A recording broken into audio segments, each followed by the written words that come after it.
Some people work in a cubicle, but these people call their office the sky, the ocean, the rugged Canadian wilderness.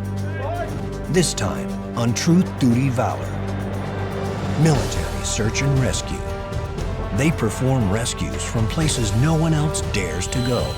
They put their lives on a very thin line so that others may live.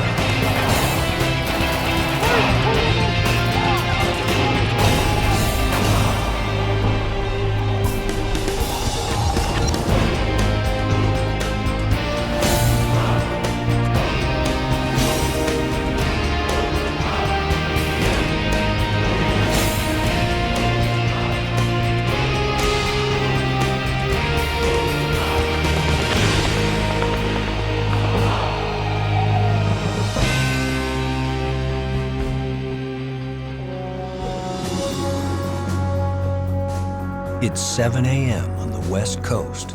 Staff at 442 Transport and Rescue Squadron prepare for another busy day. A pair of search and rescue technicians start their shift. Master Corporal Guy Saint-Denis and Sergeant Mike Cox. They gather their gear for the day. It's unpredictable. Their workday could end at 5 or go on for weeks. They need a lot of equipment. 442 Squadron is a military search and rescue unit, the busiest in the country. The search and rescue technicians, or SAR-techs, sit in on a meeting. There was no overnight SAR, so that leaves us at 44 missions, 7 persons medevaced, and 1 person rescued. Pictures. They stand out in their bright orange flight suits. The uniforms cause some funny looks when they're out in public, but they serve a purpose. I get a lot of people coming up to me and asking me, what's with this suit? Are you a prisoner type of thing? So it can be, reactions are different. So you just have to explain to them exactly why we wear the orange outfit. And that's typically just so we can be seen. I mean, we're not the covert ops guys. We're not hiding in the bush. We don't want to hide from anybody. We want to be seen. Search and rescue is a fast-paced world. In this business, seconds save lives. And communication is key. Search and rescue aircraft are on constant standby. In Comox, it's the CC-114 Buffalo and the CH-149 Cormorant helicopter. The pilots who fly them have nerves of steel, and SAR-techs spend their days in them. Today, Mike and Guy's office is the Buffalo. The Buffalo can fly in almost any weather and specializes in short takeoffs and landings. It's perfect for British Columbia's rugged terrain, and its ramp allows SAR-techs to parachute into scenes.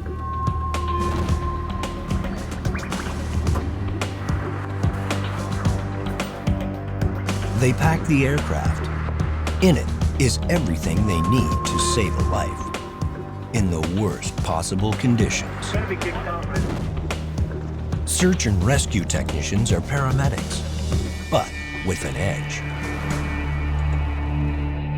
They are specially trained to rescue people in extreme situations, from the top of a mountain to the deep, rough seas, and everywhere in between.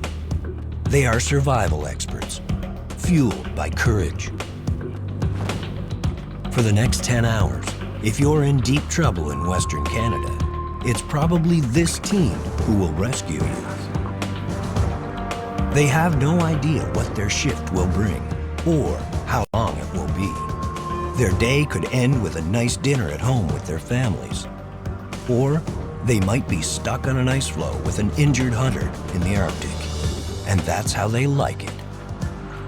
What I really like about search and rescue is the fact that it is different every day. Every day is a different day, different training, different challenges. It's not your regular 8 to 5, sit in front of a computer type of day. It's great to be a SAR tech, so I love coming to work every day.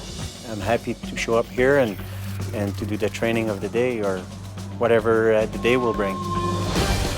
Search and rescue is a team effort. The Buffalo flies with a crew of 6. 2 SAR techs, 2 pilots, a navigator, and a flight engineer. While they wait for a call, they'll spend their shift training. Runway surface condition dry, both cables removed. They exercise their skills constantly. In the business of saving lives, you can't afford to get rusty. On a mission, there are no second chances. SAR techs work in a buddy system, and it's always a more experienced SAR tech with a newer one. With 7 years of saving lives under his belt, Mike is the team lead. With more experience comes more responsibility. We're the one who is basically in charge of what happens with the SAR techs, so we make the decision on whether or not we're going to go in somewhere, how it's going to happen, where it's going to happen, when. Drop smoke. Now, now, and now. The team practices a common scenario. Drop. Now. Helping out a sinking boat. Now. The SAR techs rig rescue supplies to parachutes and send them down. A pump to bail out water, a life raft, and a radio to communicate with the people in distress. Their goal is to get the supplies as close to the boat as possible and offer immediate relief until they can get in for the rescue. They train in a high state of readiness. They know that at any point, they can get the call for a real rescue.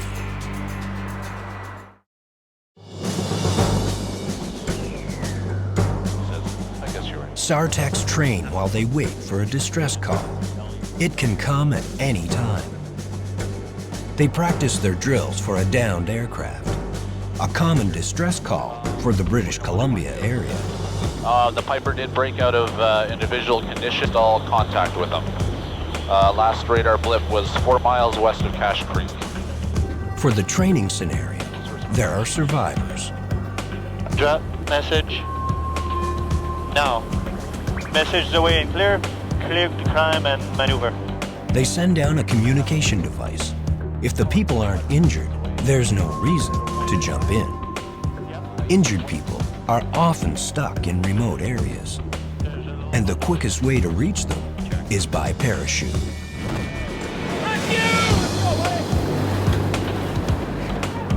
SAR techs are expert parachutists. They train to jump into any terrain and in any weather. It can get risky, but they do it. It saves lives. Prepare to drop streamers. Before they jump in, they use streamers to analyze the air. Basically, the streamers resemble a 200-pound parachutist. So you throw the streamers and then you watch them going down to the ground, and then they basically show you the wind directions. The streamers indicate a rolling crosswind. They take note and prepare to jump. They're always weighed down by gear.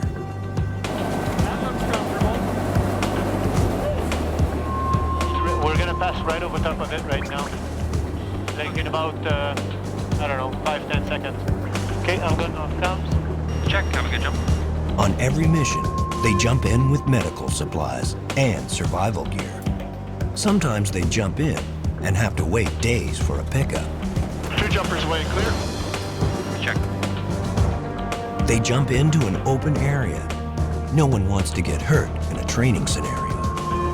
But in a real rescue, they might not be so lucky.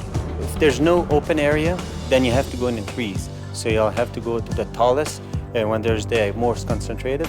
So you can flare just on top of the trees, and then you'll just sink in the trees, and then you can lower yourself with your repelling device.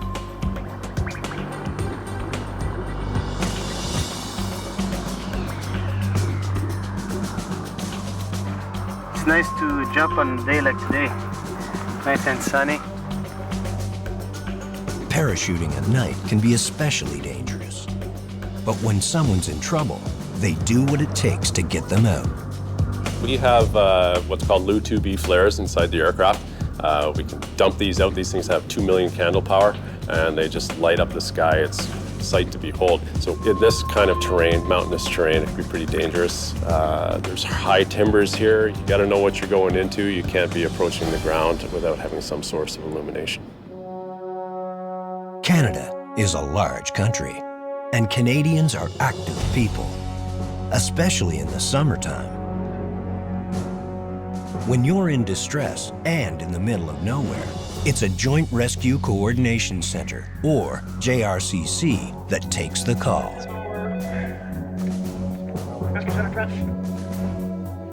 There are 3 across Canada: Victoria, British Columbia, Halifax, Nova Scotia, and 1 in Trenton, Ontario. Coast Guard and Air Force personnel wait by the phones. They are responsible for coordinating rescues. The JRCC in Trenton covers a large landmass, from southern Ontario right up into the high Arctic. The phones at the JRCCs across the country ring continuously.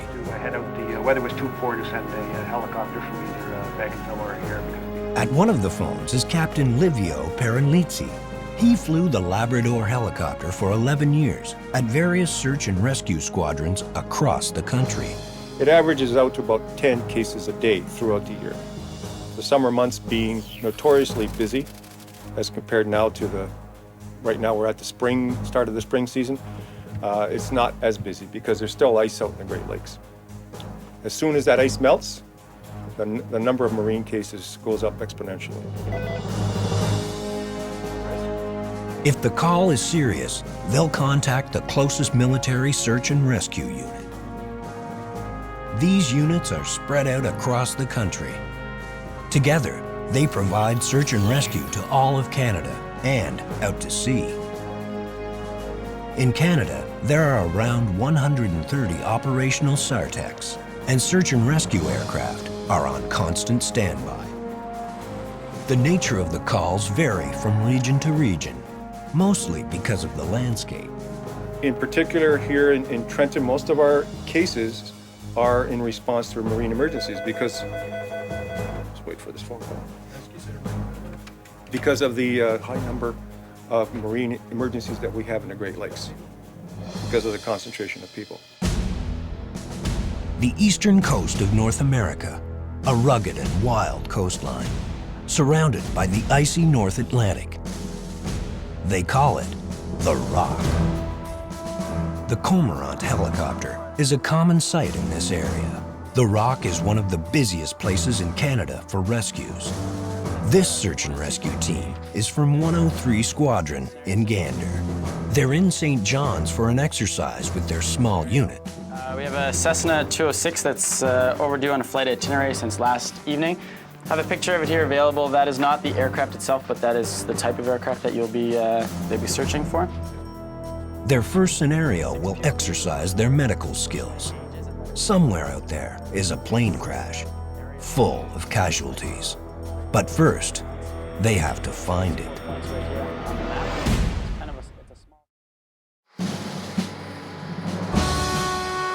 Search and rescue aircraft and personnel are on call 24 hours a day, 7 days a week. There are 3 SARTECs on this team. With only 1 year on the job, Master Corporal Shane Best is the rookie. I used to be a field engineer, combat field engineer in Gagetown for ESR, and then I did that for 6.5 years.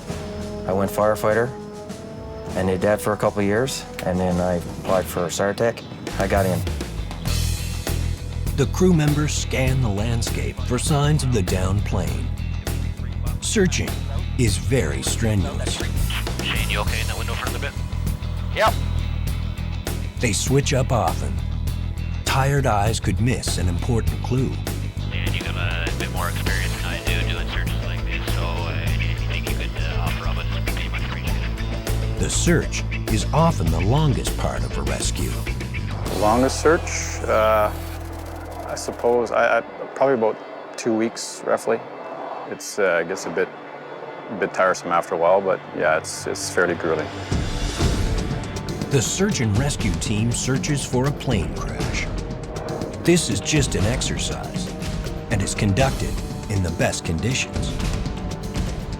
They're usually searching in bad weather or at night and are often over water. Finding a person in the ocean is like finding a needle in a haystack. It's really hard. We actually did a mission a while ago where a boat went down. The guys didn't have time to get into their suits. And they were just in their clothes. I think it was 6 guys went in the water. We found one of them and that was it. There's not enough contrast. They find the plane within 30 minutes. Yeah, I got the plane. Come around. Got it. You see it? It's around 6 o'clock, half a mile. Got it. There's a little, okay. Yeah, right where the truck is, looks like we can land there either there. The pilots try to get the Sartex as close to the scene as possible. One of our biggest concerns is we don't want to disrupt the crash site. We don't want to create any unnecessary stress on the people that may be still alive at the crash site and need first aid and medical care. So when we come into a spot, we're going to try and find somewhere where we can put our Sartex in there with their medical equipment without disrupting the crash location. The Sartex grabbed their medical gear. In this scenario, 6 people were on board the plane. The Sartex focus. There's a lot of things running through my mind. It's obviously what's the condition of the people that are involved in this crash? How much time do we have on scene? What's going to be involved with getting these people out? How bad are they hurt? Scene assessment and exactly the steps we have to follow, and triage, and just making sure me and my partner are kind of with each other, like on the same level, and we just go in and assess from there. They find 2 unconscious people trapped in the plane. They become priority 1. Frankie, he has a weak, rapid carotid pulse. Okay? We do an initial triage, and anybody who's able to stand up, move on their own will kind of be last on the priority list. Somebody who's unconscious is obviously going to be first. Breathing appears normal, Shane. Yeah. Meanwhile, the flight crew takes care of the less injured. In a mass casualty situation, everyone pitches in. The crew is a crew, it's a team effort, so they just don't fly and sit up there. When we land, if we need help, then they'll come out and help us. And same with loading the aircraft, configuring it, changing stuff over. We pretty much do everything together when we're away. So it's a team effort. Hey, you know what, James? Let's get him out of here. Okay, good enough. Dealing with the patients takes over an hour, but time goes by quickly. You're so concentrated and focused. There's nothing else there. It's just the patients, the scene, the environment, and doing your job and taking them back to the helicopter and going to the hospital. A Sartec has to be resourceful. They do the best they can with what they've got. The flight crew takes off to search for casualties that are lost. Often people in shock get confused and can wander from the crash site. They quickly find them and bring them to safety. Go first aid, do something.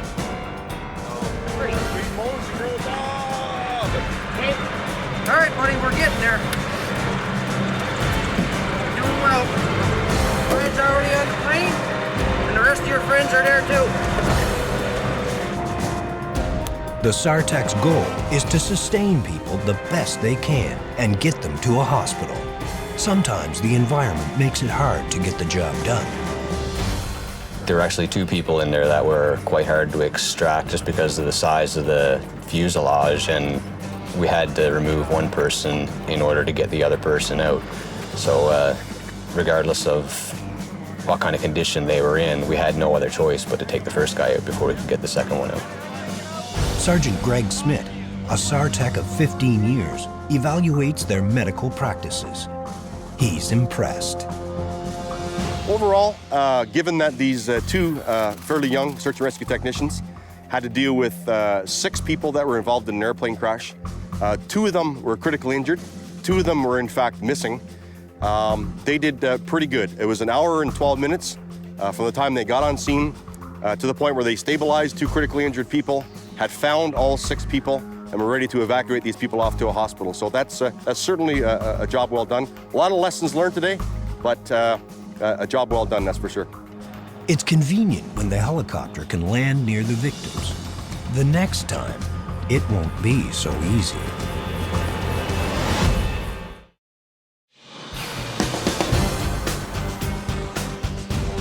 A search and rescue team flies over the Atlantic. Their destination is an oil tanker to get some fuel. Along the way, the SAR techs refreshed their rope skills. They train constantly. You got a simple 5-to-1 system here. You know, what would you need to do right now to change it to a compound 6-to-1? Understanding rope dynamics in this job is excellent, because whether we're with the helicopter or on the mountainside or we're, you know, doing anything, understanding the dynamics of ropes and knots and prusiks and whatnot will really help us do our job. And this is good training. There's no use wasting time flying out over the ocean doing nothing. Reducing friction on those 2 ropes, and just even that little bit of friction will make quite a bit of difference. 35 miles. The Air Force responds to many distress calls at sea. It's a lot faster to send an aircraft than a ship. Getting gas is something they need to practice. With a full tank of fuel, the Cormorant can fly up to 1,000 kilometers. We'll be approaching from the opposite side of the boat. Okay, got the big helo pad there. Path into it's going to be basically from the stern.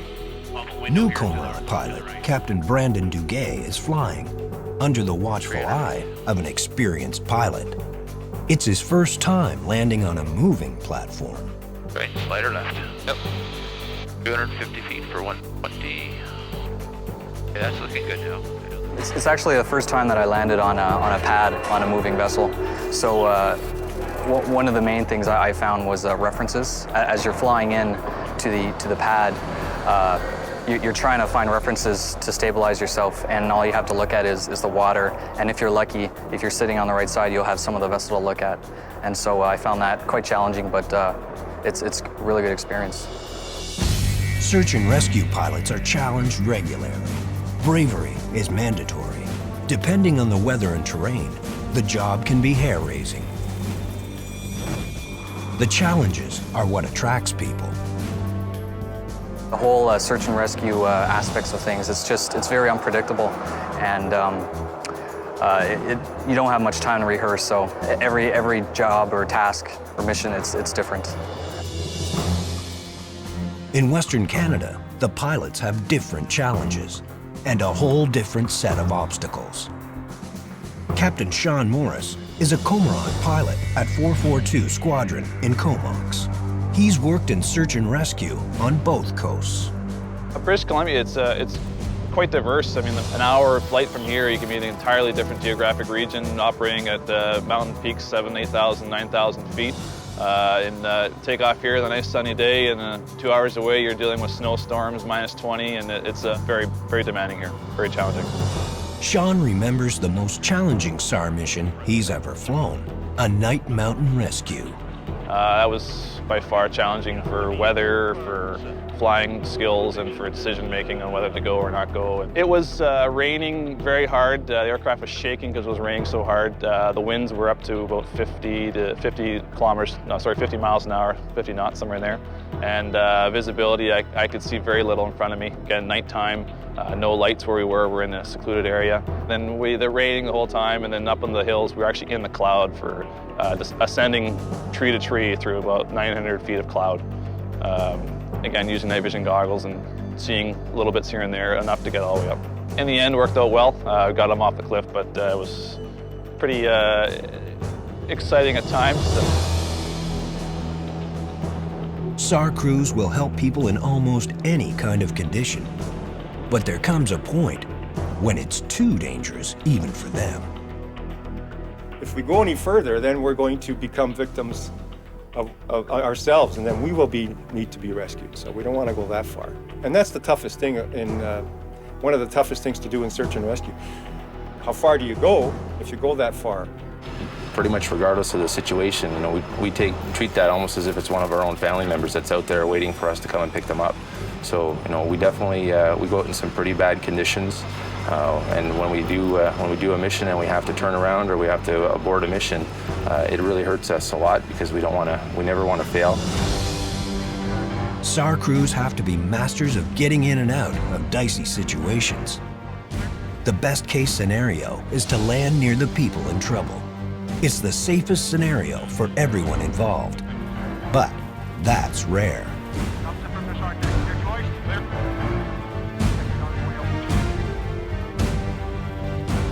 SAR-techs will parachute into the ocean, 500 miles from shore, even when it's the Arctic. They spend their careers jumping into potential danger and hanging from a very thin line. And it can get nasty.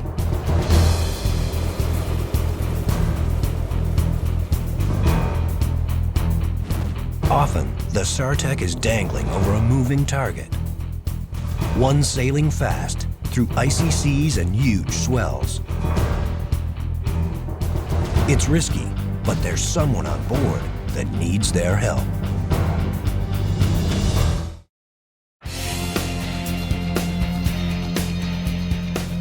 It's common for SAR-techs to hoist down to their patients. By the end of their career, they'll have many stories and bruises. Master Corporal Frankie Thompson has been a SAR-tech for only 4 years, but he's had some pretty rocky hoists. I did a hoist last year to a small sealing vessel that was moving through the ice, so it was bouncing around quite a bit. The sea state was fairly high. It was a nasty night. It was windy and foggy at the same time off the coast of Newfoundland. We made a few attempts to get onto the boat, and we were lucky enough to get on. My team lead almost had a severe injury by striking a near miss on the boat. He almost took his head off on a bar. I hit the boat and injured my back, and we carried on after that. It was a rough day. We were both kind of getting seasick. We just needed to get the patient in and off. The crew looks out for each other at all times. Saving lives is a team effort. The crew has complete trust in each other. It's essential. We've got one of our team members is literally hanging by a thread on that cable, and everything that we do could certainly have an impact on them. So we take it very, very seriously. All the guys here are professional and they know their job well, and if something happens, it's because something that they could not control. So there's never any blame, or we don't blame no one. Flight engineers operate the hoist. Their job can be stressful. When on the hoist, they have to watch the SAR-techs like a hawk. SAR-tech is at the door. Clear to hoist? Clear. Thumbs up from the SAR-tech. Using SAR-tech up this hill. SAR-tech is on his way out. A bad move could cause the hoist to get caught down below and pull the helicopter into the ocean. In the worst case scenario, the SAR-tech is cut from the hoist and left to fend for himself until his crew can rescue him. It's a tough decision, one this flight engineer hopes he never has to make. Okay, so if there's any problems, we're going to maintain our position, get ourselves cleaned up. We'll be looking for the clear to fly, Dan, and then we're going to depart. I haven't personally made the decision. I know some people that have. Certainly a difficult decision, and you have to make it in a split second.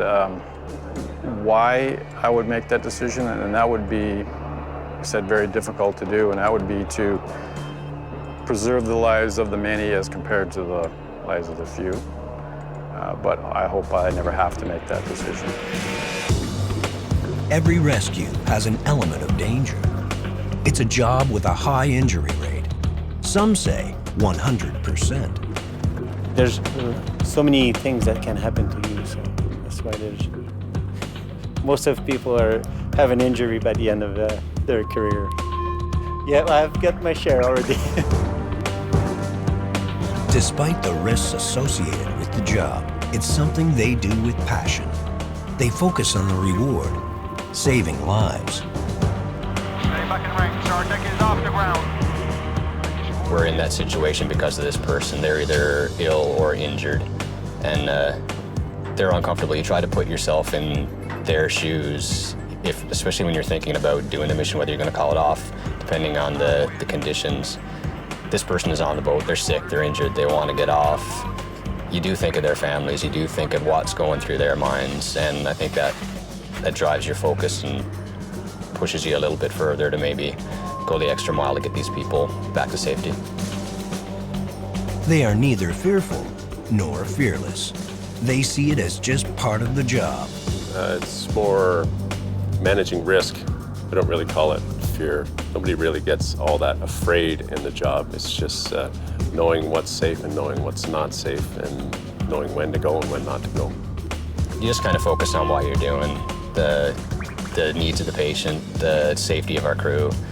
I think the danger and the risk is always in the back of your mind, and that's what keeps us safe. But 9 times out of 10, we're very focused on the mission.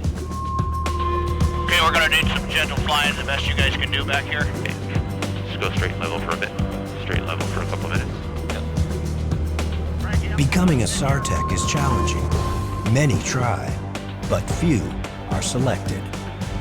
They're the most highly trained search and rescue professionals in the world.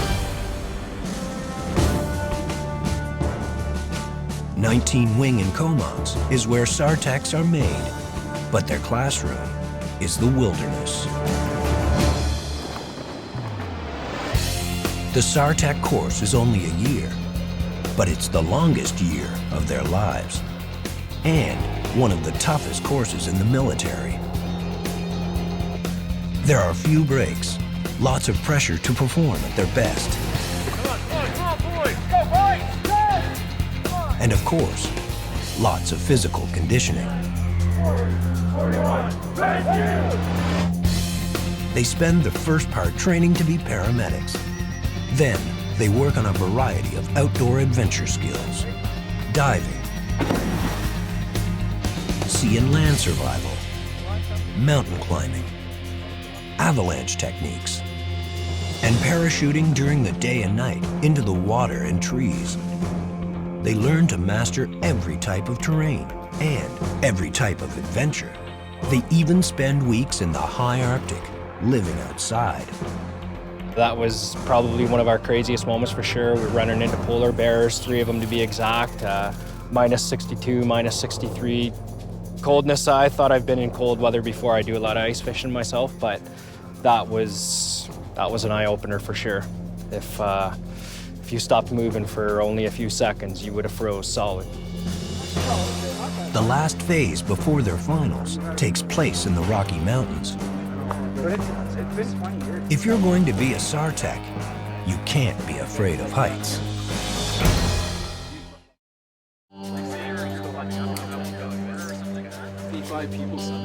The search and rescue field attracts people from all over the military. Soldier to sailor, firefighter to diver, even people from the Special Forces. Corporal John Goutet is a medical technician. He's excited to soon be able to call himself a SARTEC. What's appealing is we get to do a lot of fun things. We get to parachute, scuba dive, mountain climb, all the things that everybody loves to do. But at the same time is we really get to help people and make differences in some pretty bad situations. And it would be, to me, a very rewarding and fulfilling career for sure. And there's been lots of accidents that are attributed to just that thing, the layer losing control. This is the class's last adventure skill to learn before their final tests. After 1 year, they're weeks away from graduation. But first, they have to master the mountains. In 2 short weeks, they'll go from this slope to this one.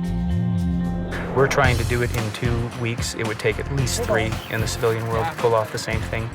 But really, in the SARTEC trade, without trying to blow their horn, they tend to be a little bit above average, and they're kind of used to this kind of fast pace, get things done, and in the military, that's the way it is sometimes as well. You know, you don't complain too much, you just do what you have to do. Under the watchful eye of civilian instructors and experienced SARTECs, the students start on a 50-foot rock face. It's a very important skill for the SARTECs to have. It doesn't just benefit them in the mountains, but it benefits them in any kind of high-angle rescue, whether it's in the city or in the hills or on the side of a ship. And of course, in Canada, we have every type of terrain imaginable, so they will be operating in hilly, mountainous, and icy terrain. You never know where we're going to end up, so this is just another tool in the tool bag. The experienced climbers are paired with the new ones. There is no fear. I really enjoy it. Like, it's totally brand new to me, and it's a good experience, for sure. You feel good after you get to the top and made your way all the way up without falling. For adventurous types, this is a good time.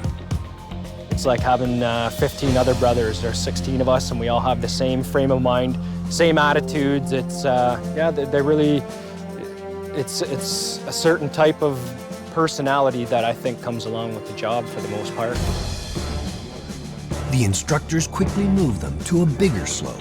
They climb until it's second nature to them. Once they achieve comfort, they're taught speed. All right. Now watch how fast I'm gonna rig a 2-bolt anchor when I know it's coming. Gates facing down, locked, anchor done. No dorking around. Speed is sometimes safety in big hills, right? Corporal Dan Discerny is new to climbing. Today, he is leading his partner up the side of the mountain. I feel a bit nervous, but with John as a partner, I feel much more better.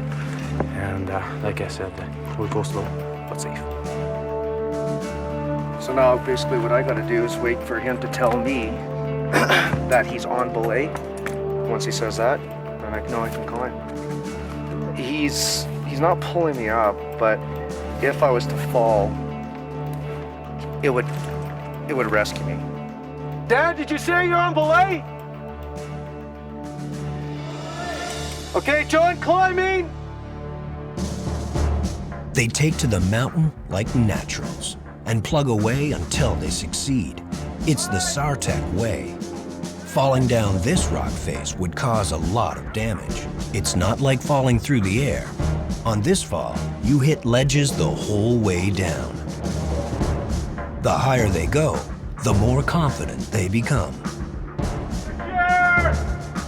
At first, my head was really spinning with all these different systems and just these knots we were tying, but it was really overloaded at first, but now it's really come together and light bulbs start going on and you start going up hills.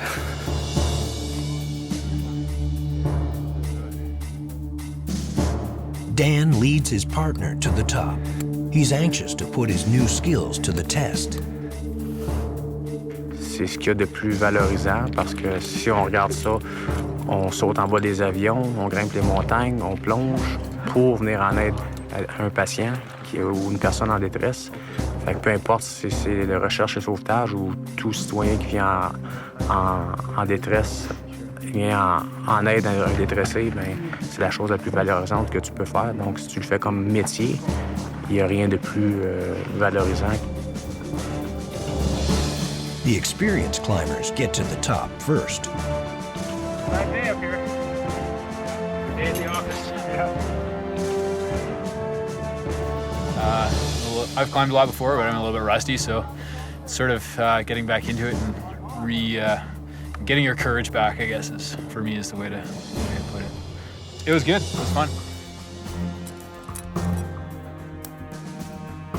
Tied in. You're tied in. Povich, Munter. When you're a SARTEC, you're either saving lives, training to save lives, or teaching others how to save lives. Sergeant Lance Tykrip has had his share of mountain rescues. He remembers rescuing a man trapped on the side of a mountain at night. We had to take our mountain kit, lower to the top of the mountain, and we set up a system. I lowered the other SAR-Tech down. He got to him, easier to keep lowering him. The only problem was it was about 450, 500 feet down. So I had to use 3 ropes to get him down. So the kind of stuff we learn here, you know, how to lower people on multiple ropes with not bypasses, how to do it safely, set up a proper anchor for a 2-man load. This is all the skills that these guys have acquired now. Lance says the SAR-Tech course totally prepared him for the job. I was comfortable in the mountain. We do it in the daytime when it's nice conditions, but they get so comfortable with it that when they do it at nighttime, it's not a big deal. You know, it's just the darkness has changed. Other than that, they use the skills they've learned. So these guys could all do that exact same rescue and pull it off without a hitch.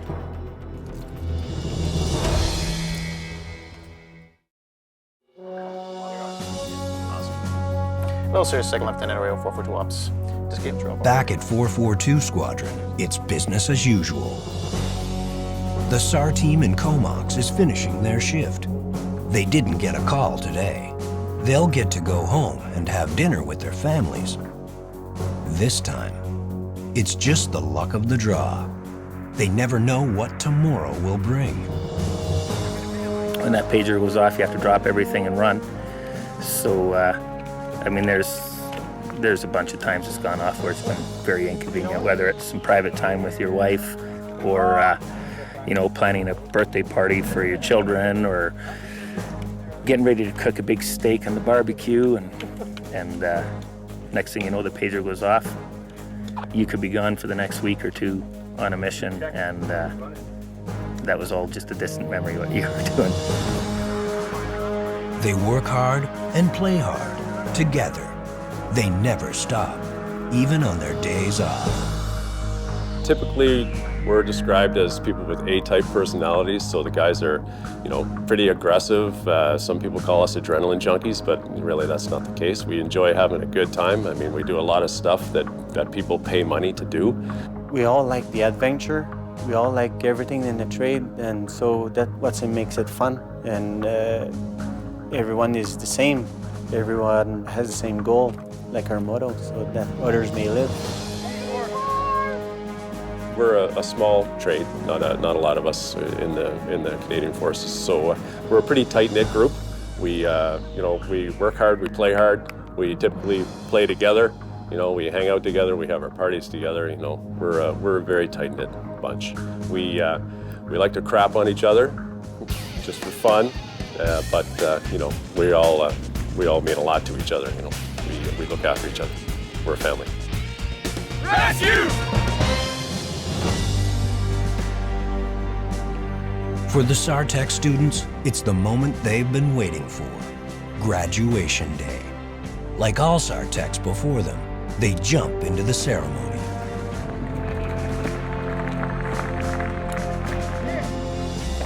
Now official SAR-Techs, they're allowed to wear orange flight suits. They've worked hard and have earned the coveted SAR-Tech wings. I'm really looking forward to getting to the squadron 442 and working with some of the best there that are just going to keep on teaching me, and you know, I'll start working operationally and doing for real what we've been training for the last year. Corporal Gute enjoys being a super dad to his 2-year-old son, Saf. The biggest thing that they have to look forward in their job is seeing the rewards. You know, they're not just waiting for a pager to go off once every couple months. That pager goes off all the time, and they get to actually go out and use these skills they've learned to actually rescue people. You know, so I mean, that's one of the greatest rewards of this job is being able to use the skills for real on a daily basis and making a difference. Search and rescue personnel are humble. Many are highly decorated with medals, but they'll never mention it. They're not in it for the praise. It's something that we take great pride in, and we don't do it for the glory or for the recognition. We do it for the just for that self-satisfaction and knowing that we've gone out and made a difference for people. It just falls back to our motto that others may live. We do this so mom or dad or the kids get to come home at the end of the day and get to return to their families. That's what it's all about. At the end of the day, you feel good about what you've done. So that's basically it. It's the best job in the world. Wouldn't give it up for anything.